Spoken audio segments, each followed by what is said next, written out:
મને માણા બનાવ્યો હોય તો સાધુ એને કે આપણે મારવાન ઝઘડા સિવાય કઈ કર્યું જ નથી અને મારે મેં તો એટલો ખાતો છે નકરા માર્યા છે એવું નથી આપણે ઢીબ્યો છે એટલો છે હાંકડીમાં આવ્યો મારે જ તેને હાંકડ થોડા કોઈ મૂકે આવી ગયા હોય તો પણ આપણે કોઈ દી કોઈ ક્યાંય સલામ કરી નથી પણ અમુક સમય આવે ને પછી પાછું વળી જવાય પણ હું નહોતો વળી શકતો પણ મારો મેળ પડી ગયો બાપુ એવા સંતની જયારે બાપુ એક ભેટો થઈ ગયો ને અને હું એવી વાત નથી બહુ મોટી મોટી કરતો પણ થાનથી ચોટીલા રોડ ઉપર તમે હાલ્યા હોય ને તો અવલિયા ઠાકરનું એક મંદિર આવે છે એ અવલિયા ઠાકરની પાછળના ભાગમાં માંડવનું વીડ આવે છે માંડવ ઋષિ અહીંયા તપ કરેલું છે એવું કહે છે બધા અને માંડવ ઋષિના જે અહીંયા એમના ધૂણા છે અને અહીંયા જે ખોપું છે એ ખોપુમાં બાપુ હું જી આવ્યો છું ત્યાં બાપુ મને એવા અલગારી સાધુ સંતોનો જ બાપુ ભેટો થયો ને આ દુનિયામાં મને માણા બનાવવા વાળા પણ એ કયા ગામના હતા કેવા હતા ક્યાંથી આવ્યા હતા ક્યાં ગયા એ મને કાંઈ ખબર નથી પણ મને માણા બનાવીને ગયા એટલી મને ખબર છે સંત સિવાય બાપુ આ દુનિયામાં તમને મને કોઈ જો આ દુનિયામાં ઓળખાણ કરાવી હોય તો મહેનત કરવી પડે એમ નામ બાપુ કોઈ દી ઓળખાણ ન થાય નામ ના જોતી હોય તો મહેનત કરવી પડે આ એક બુસટ હોય ને ઈ મેલો ઉજળો કરવા માટે પાણી જોવે હાબુ જોવે ધોકાવો જોવે મહળવો જોવે મેલો એની હાથે થાય મેલા કોઈ નથી કરતું ખરાબ તો એની હાથે થઈ જવાય સારું થવું હોય ને તો મહેનત કરવી પડે 1 કરોડ રૂપિયાનો બંગલો હોય ને એમાં બેનો દીકરીઓ કચરા પોતા કરતા જોઈએ છે કોઈ કચરો નાખતા જોઈ ક્યાંથી આવે એટલે જ મહાપુરુષો કહે છે આ કરોડ રૂપિયાનો બંગલો છે ને આમાં ભજન રૂપી કચરા પોતા કરતા રહેજો ને કચરો કરી જાય કોઈ નહીં કાઢે જરૂર એની છે માણસના અવતારમાં બાબુ માણા એક જ કરી શકે 5 તત્વ માણસને આપ્યા છે ઢોર ને 4 છે પક્ષી ને 3 છે ઝાડ પાન વનસ્પતિ ને 2 છે ઈયળ મચ્છર માખ ને 1 છે એમાં લોહી કે હાડકું કાંઈ ન હોય 5 તત્વ માણસને એકને આપ્યા શું કામ ભજન કરવા બૂસ મારવા નહીં ભજન માણસ એક જ કરી શકે એક લખવું હોય તો લખી લેજો આપણું ઢોર હોય ને એને ઢોરને ખબર પડે કે આવડી આજ મારી ડેલી છે આજ મારો ધણી છે ઢોરું ઓળખે આપણું ઢોરું આપણા જ ઘરે આવે પણ ગમે એવું ખાનદાન હોય ને તો એને બાંધવું પડે શું કામ એ આપણા બનાવેલા રોટલા હોય ને તો ખાઈ જાય એને હાન છે ભાન નથી એક તત્વ ઘટે છે માણા ને 5 આપ્યા હતા માણા તમે જુઓ તો ગાળિયા થયા છે કોકનું પડાવી લેવું લઈ લેવું મારી નાખવા તોડી નાખવા એટલે પણ શું છે આ બધું જેમ જેમ ભગવાન આપતો જોઈએ એમ બાપુ બુદ્ધિ જીવ ભિખારી થતા ગયા કોઈ માનવતા જેવું કઈ છે નહીં મને તો એમ થાય કે આટલા બધા ભજન ને કથા ને ધૂન ને માંડવા ને માતાજીના મંદિર ને પ્રતિષ્ઠા આટલું બધું આ દુનિયા કરે છે તો મને એમ થાય કે આ બગાડ કેમ નથી અટકતો વિચારવા જેવું નથી આપણા ગઢડા એટલું કરીએ નહોતા બગાડ તો ઉભો રહેવો જોઈએ ને હું તો અમુક સંતોની નજીક બેવું છે મારે આમ નજીક બેવા વાળા સાધુ સંતો એને હું વિનંતી કરીને કહું કે બાપુ કંઈક આનું કંઈક કરો ને આટલું બધું માણા પૈસા આપે છે આવા ધર્મના કાર્ય થાય છે તો બગાડ કાં નથી અટકતો વિચારવા જેવું પૈસા કોઈ આપે છે એ ખોટા છે એવી વાત નથી 5 ગામ ધુમાડા બંધ જમે છે ખોટું છે એવી મારી વાત નથી પણ આમાં કઈ ખોટું તો રંધાય જ છે નકર આટલું બધું ધર્મ થતું હોય તો બગાડ કાં ન અટકે એટલા જ માટે મહાપુરુષો કહે છે કઈક માણસ બનવાની જરૂર છે માણાને માણા જો ઉપયોગ ન થાય તો બાપુ જિંદગીમાં આવ્યા તો શું ન આવ્યા તો શું એક સુરદાસ બાબુ આમ દીવો લઈને હાલો જતો તો કોઈક ડાયો માણા સામો મળ્યો એ કે તું તો સુરદાસ નથી કે સુરદાસ શું તને વર્તાય છે કે ના કે વર્તાતું નથી તે દીવો લઈને હું રખડાજી એ કે આ વર્તા એ મારી ન ફટકાય તેમાં દીવો રાખ્યો મને પસાડે છે એમને આંખો વાળા એટલે હાવ સાચી વાત નથી સુરદાસ નક્કી કર્યા વગર પગ ન મૂકે તો આપણે ખાઈટમાં કરી જઈને 40 વીઘાનું વેકવાનો વારો આવે ત્યાં ખબર પડે કે હા તો ઊંડાવી ગયા છે બહુ બાપુ અટપટી વાત છે માણસનું જીવન છે ને મને તો એમ થાય બધા મોંઘવારીની રાડ્યું પડે મોંઘવારી આમ મોંઘવારી છે જ નહીં ખોટી વાત છે એ બધી રાડ્યું છે અને મોંઘવારી હોય 50 હજારના મોબાઈલ આપણે જ્યાં ઘરે મિલું હાલે છે તે આવડા મોબાઈલ જોવે છે એવું કઈ છે નહીં મજા કરે એવું છે એ તો ધંધો નથી કરવો એને બાબુ મોંઘવારી છે એટલે રામકથાનું આયોજન છે એટલે એક રામની વાણી આપણે કરવી છે કે રામચંદ્ર પરમાત્મા રાવણને મારીને આવે અને બાપુ મંદોદરી વાણીમાં એવું કહે છે ભજનમાં, જોકે ભજનના નંદી બેઠા છો, જોકે ભજનના અધિકારી છો એટલે મજા આવે વાત કરવાની. આવા સંતો અમને સાંભળતા હોય એટલે અમારી છાતી ફાટે ભાઈ. આજને કે 5મી રાત છે મારી હારે આ ભાઈ પૂછો મારી ભેગો અને અમારા સાજિંદાઓ છે ને સંજયભાઈ રતનભરિયા બેનજો માસ્તર, એને એકવાર જોરદાર તાળીઓથી બાપુ એવો દિલથી બાપુ આ સાજિંદા જ અમારા હાથ પગ છે. એ જ કઈક અમને જો આગળ લાવવા હોય કે અમારું સારું દેખાડવું હોય તો આમનો પ્રતાપ છે. ઉસ્તાદ અમારે વિષ્ણુભાઈ જોરદાર, એને એકવાર તાળીઓથી વધાવી લ્યો. અમારા મહિપાલસિંહ દરબાર મંજીરા ના માણીગણ, પછી ઘનશ્યામસિંહ કચ્છમાંથી પધાર્યા છે, એમના અરે પણ એમના સાજિંદાઓ છે, એમને બધાને એકવાર જોરદાર તાળીઓથી વધાવો. ખરેખર દિલથી બધા બજાવે છે અને આ એક કલા છે. અમે હમણાં 10 જે બોલાવી એટલા બધા બેઠા, કોઈ જે ન બોલ્યા. બોલો શું તમને કેવું? હા, હું તો સાચું કહું, સારું લાગવું લાગે, ન લાગે મારે ક્યાં કોઈ નહીં આવવું છે. પણ જે કલાકાર પાસેથી કઈ કાઢવું હોય ને તો તમારો ઉમળકો જોઈએ. એવો ઉમળકો હોય ને અમારા આંતરડા તોડી નાખી ભલામણ. પણ હવે આમ હામે ઉઘરાણી આવ્યા એમ બેઠા હોય, આપણે એમ કે અમને શું જોતું હોય છે. ભલે મારી વાતો અમુક કડવી લાગતી છે પણ માફ કરજો. માફી તો મગાવે છે, સમજાય મગાવે છે, માગી લઈ આય ના. કહેવાનો મારો મિનિંગ એ છે કે અમે પ્રેમથી જો આટલો આનંદ કરાવતા હોય ને તમે ખાલી જે ન બોલી શકો તો અમને એમ થાય કે હારું અમારા ભાગ છે ને આટલા બધામાંથી જો 10 જણાને એમ ઉમળકો ન આવે કે જે એમ ન બોલે. હવે બોલાવું તો બોલશે, આ ભલામણ કરવી પડે છે. એવું તો પેલા કીધું તો પેલા ભલામણ કરે. બોલ રામચંદ્ર ભગવાન કી. આ બસ એમ કઈક એવો ઉમળકો હોય તો અમને કઈક મજા આવે. દાસી જીવણ બાપુ વાણીમાં એવું કે છે, જો દાસી આ છે ને સંતોની વેદના છે, આ સંતોની પીડા છે. ભજન છે ને એ સંતોને જ્યાં જ્યાં અંદર વાગ્યું છે ને ત્યાં એના પોતાના અનુભવ કરીને ક્યાં શું છે ને એનું પરફેક્ટ કરીને આપણને આપ્યું છે. કારણ કે આ છે ને આ આપણે જે અત્યારે કરીએ છીએ ને એ બધું મનોરંજન છે, આ ભજન નથી. અમુક ભાષા અમુક સંતોની તમને વાત કરું, આ છે એ મનોરંજન છે. ભજન બોલ્યા જેવી વાત જ નથી. પહેલી વાત આ, જો બોલાય ને તો લખાય, ને લખાય તો દેખાય, ને દેખાય તો વંચાય. આ એવી વાત નથી, આ અનુભવવાની વાત છે. અનુભવ થાય ને પછી ખબર પડે, અને આપણને અનુભવ થતો જ નથી. એટલે દાસી જીવન કે છે કે મારા નાથ અમારે તને મળવું હોય તો શું કરવું પડે. બાકી આપણને બધાને પીડા છે પણ પૈસા નહીં. તમે જ્યાં જાઓ ત્યાં બધા રોતા જ હોય છે કે અમારે આમ નથી, અમારે આમ નથી, અમારે આમ નથી. મરો ન હોય તો નથી કહેતા. આપણે એક પાસે જઈએ કે ધાબુ ભરવું તો છૂટા ખૂટી રહ્યા, બીજા પાસે જાવ તો કે ડોબું વિયાણું દોવા નથી દેતું, બીજા પાસે જાવ તો કે છોકરાને વહુ વેવાય તેડી ગયા મોકલતા નથી, બીજા પાસે જાવ તો કે છોકરાને પોલીસ વાળા લઈ ગયા જામીન ચડતા નથી. તો આપણે ક્યાં રોવું? આખી દુનિયા હારી રોવે જ છે. મીરા રોવે, બાપુ જેઠીરામ રોવે, નરસિંહ રોવે. મારા નાથ તે અમને માણા બનાવ્યા, તારી આભા ન થાય તો અમારો અવતાર ફોગટ જાય. તો બાપુ સંતો રોવે છે. તમને મને તો પૈસાની ભૂખ ઉઘડી છે. હું તો ગમે ત્યાં જાઉં ને હું તો એમ કહું એક મા બાપની સેવા કરજો બસ. હું બીજી કોઈ ભલામણ કરતો જ નથી. મા બાપ જેવા ભગવાન દુનિયામાં ક્યાંય છે નહીં. એક સદગુરુ મહારાજ જે કે ઈ કરો કે ઈઓ કરે ઈ ન કરતા અમારે અહીંયા જેટલા કરે એ કરવા માંડ્યા તો હલવાઈ ગયા છે. ગુરુ કે ઈ કરાય, ગુરુ કરે ઈ ન કરાય. મા બાપની સેવા કરો, વ્યસનથી થોડાક આઘા રહો અને કુટુંબ પરિવારમાં એક થઈને રહ્યો. બસ જીવવાની મજા આવશે. બાકી બીજું કાંઈ કરવું ન પડે. તમે સિંહ જેવું જનાવર હોય ને, તમારા હાથમાં લાકડી હોય ને તો સિંહ જેવું જનાવર એકદમ તમારી સામે ન આવે. 2-4 કૂતરા ભેગા થયા તમે વાંકા વળીને પાણો લ્યો ને તો કૂતરું તમારી પાસે ન આવે.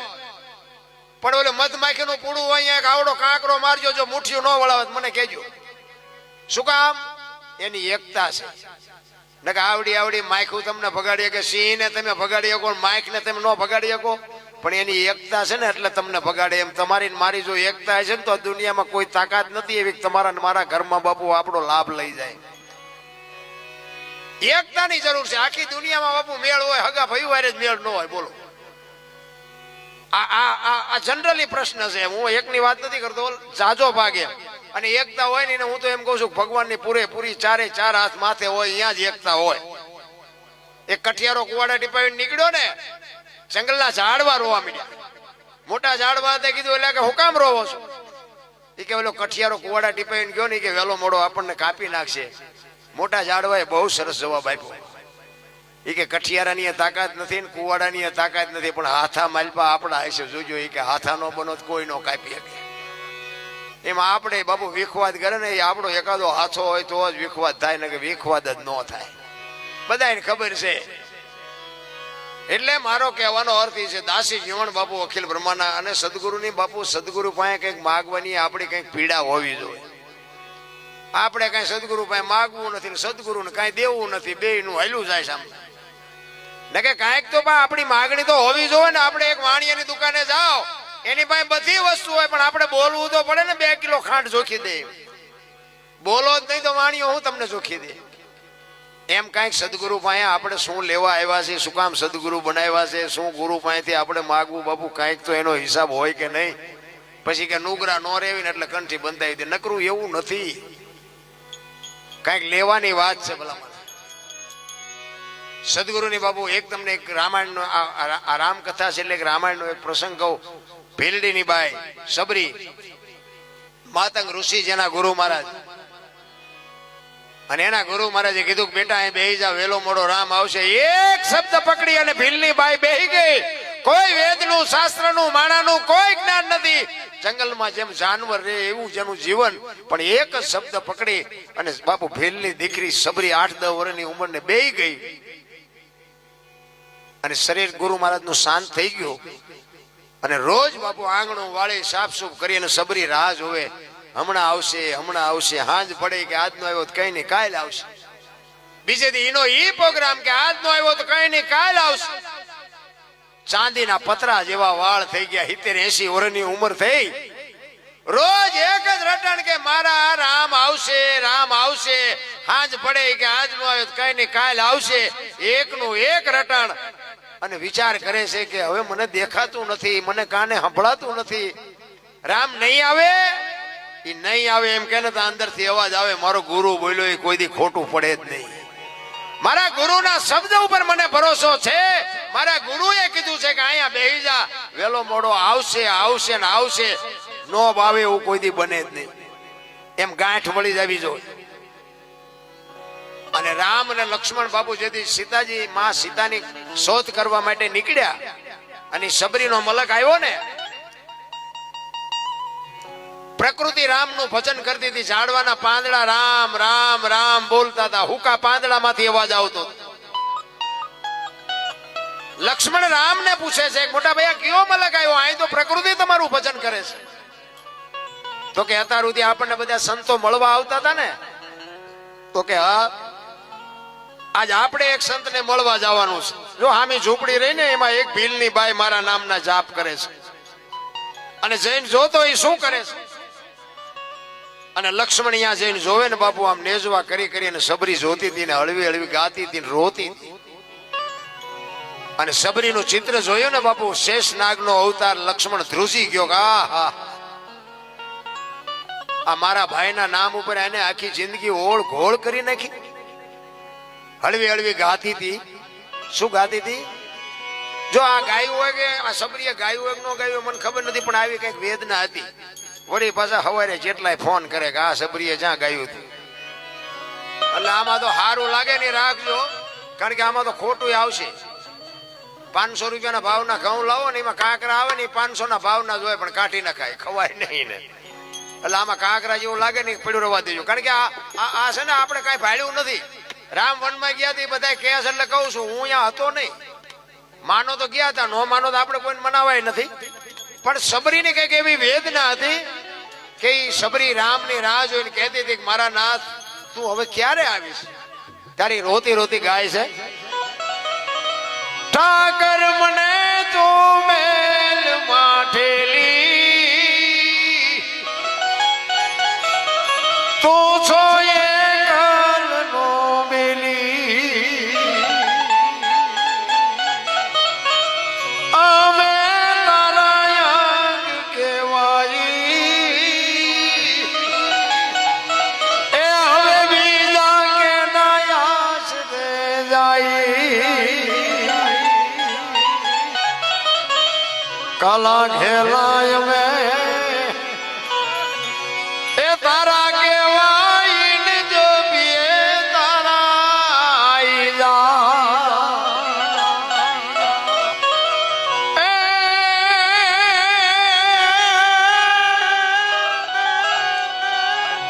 તારી હારે મારે જૂનો નાતો સબરી કહે છે મારે તમારે તો જૂનો નાતો આપણે બધાય છે પણ આપણે ભૂલી ગયા કે આપણે નાતો તો છે પણ આપણે હાકડમાં આવી ત્યાં હનુમાન ચાલીસા ચાલુ કરી હતી સાંભળતો હોય છે એટલે સબરી બાપુ કહે છે તારી હારે મારે જૂનો નાતો એ હવે બીજે ક્યાં જાઉં બાપ ઠાકર મને મેલ માઠેલી અને તું છો એ કરનું બેલી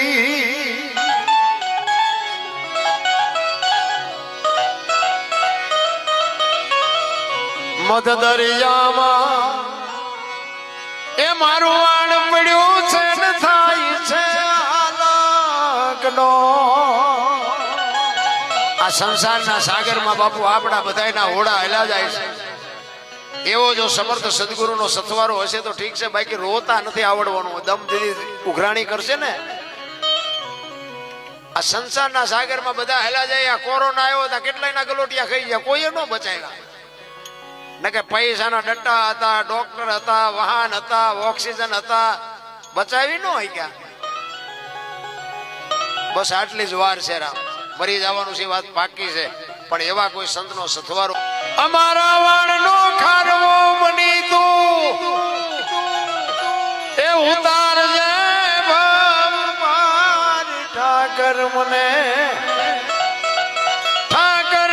મેલ માઠેલી તો છો એ કાલનો બેલી આટલી વાત સાંભળીને બાપુ લક્ષ્મણ બાપુ ધ્રુજી ગયો રામચંદ્ર પરમાત્મા પાસે હળી કાઢી કીધું હાલો હાલો હાલો ઓલી બાઈ મરી જાય હમણાં કેટલો અને ઈ રામચંદ્ર પરમાત્મા આવ્યા અને સબરી બાપુ પાણી લાવવાનું ભૂલી ગઈ પોતાના આહુડેથી રામના પગ ધોઈ નાખ્યા અને એટલો હરખ એનામાં હતો કે આજ મારી ઝૂંપડીએ રામ આવ્યા આજ મારી ઝૂંપડીએ રામ આવ્યા એનો હરખ તો હતો પણ આજ મારા ગુરુ બોલ્યા સાચું પડ્યું ઈ જે એનો હરખ હતો ને એનો બાપુ કહું તૂટતી હતી રામ એવા સદગુરુ મહારાજ માથે જો બાપુ ભરોસો ને વિશ્વાસ હોય તો જ મજા છે બાકી તો વાતમાં કાંઈ છે નહીં રામ એવા બુદ્ધિના ગાળિયા થયા છે આપણે દુનિયામાં જોઈ છે અરે નામ વાળા છે ને નામ વાળા દુનિયામાં પાંચ 25 માણસો જેને ઓળખે છે ઈ તમે જોવો તો ઈ ફેંકાવા માંડ્યા આવે પોતાની આવડત ને લઈ એટલા જ માટે દાસી જીવન કહે છે કે મારા નાથ મારે તને મળવા માટેની જે મારી પીડા છે એ કેવી છે એનો દાખલો આપે છે દાસી જીવન કે 18 વર્ષની દીકરી હોય અને પોતાના સાસરે જ્યાં સુધી લગ્ન ન કર્યા હોય ત્યાં સુધી એને પિયુના વિયોગની ખબર ન હોય અને એક વખત બાપ જયારે દીકરીના લગ્ન કરે અને એના હારિયામાંથી બાપના અહીંયા આંટો દેવા આવે અને 8 દિનો વાયદો કર્યો હોય અને 9મો દી ઉગે અને પિયુને મળવાની જે વેદના હોય ને ઈ વેદના મને છે દાસી જીવન કહે છે રામ અરે શું બાપુ સંતોની વાત કરીએ એટલા માટે કહે છે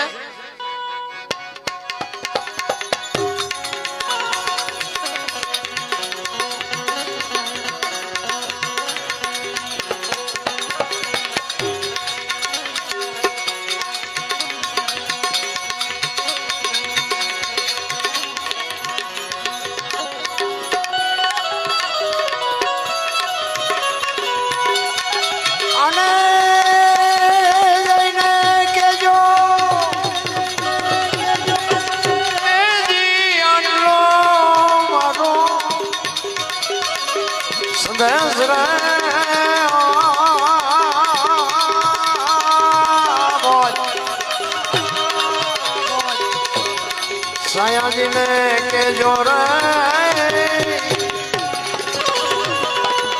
આટલી મારી છબી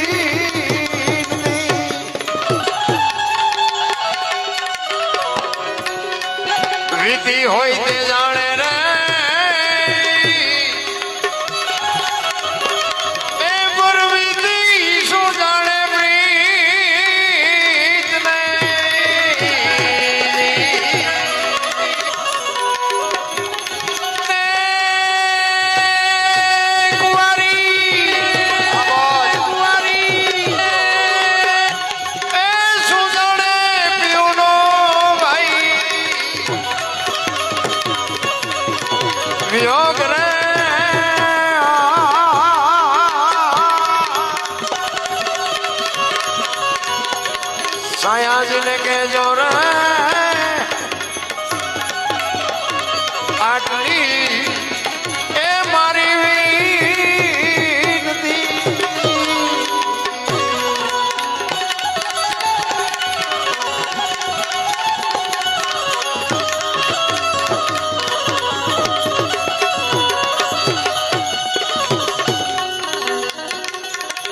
આ ભીમ ગુરુ ચરણે રે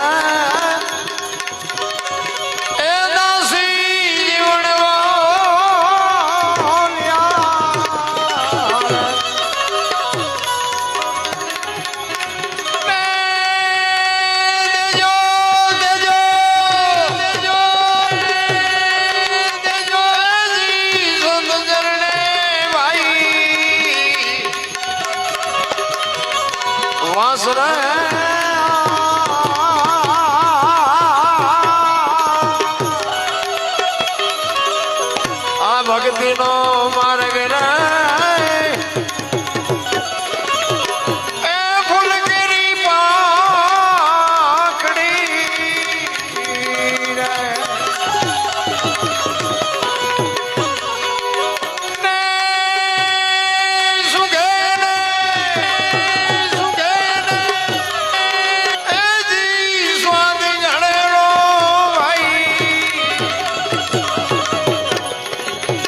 હોય રે